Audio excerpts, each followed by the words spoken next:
Ces 5 hommes accompagneront Mamadi Doumbouya jusqu'au bout, à moins que l'un d'entre eux parvienne à le convaincre de changer sa trajectoire destructrice. Mais qui sont-ils vraiment? Je vous explique tout dans cette vidéo. Abonnez-vous, partagez et donnez-moi vos avis en commentaire. Après la prise du pouvoir, l'actuel président de la transition guinéenne a formé un cercle restreint de personnes de confiance. Numéro 1 de ce cercle, il s'agit d'Aboubacar Sidiki Camara alias Idi Amin. Il est considéré comme le bras droit et le mentor de Mamadi Doumbouya. Actuellement, ministre de la Défense nationale, cet officier de l'armée guinéenne est revenu à Conakry quelques jours après le coup d'État du 5 septembre 2021.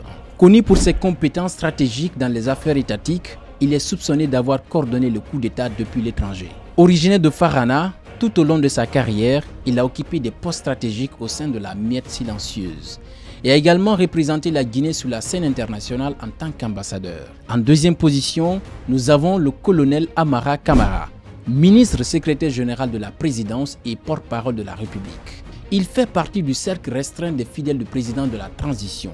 Connu pour sa loyauté envers l'homme du 5 septembre 2021, il est l'un des premiers à s'être affiché aux côtés du général Mamadi Doumbouya lors de la prise du pouvoir. Il coordonne les affaires présidentielles ainsi que les actions du gouvernement. Cet homme de confiance est le catalyseur qui dicte la marche à suivre au général, lui proposant des stratégies pour gérer la nation. Il est considéré comme la sentinelle du président Mamadi Doumbouya. En troisième position se trouve le colonel Bala Samora, l'un des fidèles du président Mamadi Doumbouya. Il occupe le poste de chef d'état-major général de la gendarmerie nationale guinéenne. Il coordonne la sécurité autour de Mamadi Doumbouya et veille à l'application des instructions de la présidence à Conakry. Il s'efforce constamment de mériter la confiance de son bienfaiteur en exécutant les ordres provenant de son supérieur via son unité, la gendarmerie. Doté d'une grande expérience en matière de maintien de l'ordre et dans les affaires publiques de l'État, cet ancien collaborateur de l'ex-président Alpha Condé maîtrise les rouages de la sécurité. En quatrième position, Guiba Diakité, ingénieur financier et homme politique guinéen.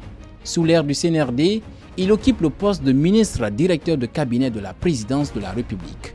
Ce proche de Mamadi Doumbouya est entré en contact avec lui peu après le coup d'État du 5 septembre.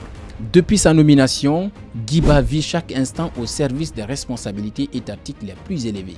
Il fait partie de ceux qui chuchotent des conseils dans l'oreille du général Mamadi Doumbouya.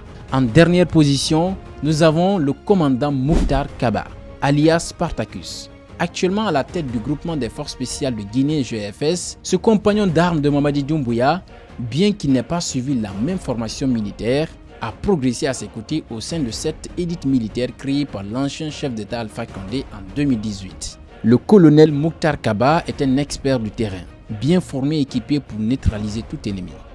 Il a juré de soutenir le général de la meilleure façon possible tout au long de la transition en cours.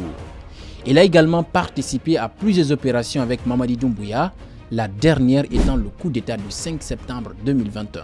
Ces personnalités tiendront-elles le cap jusqu'à la fin? L'avenir nous le dira. À bientôt.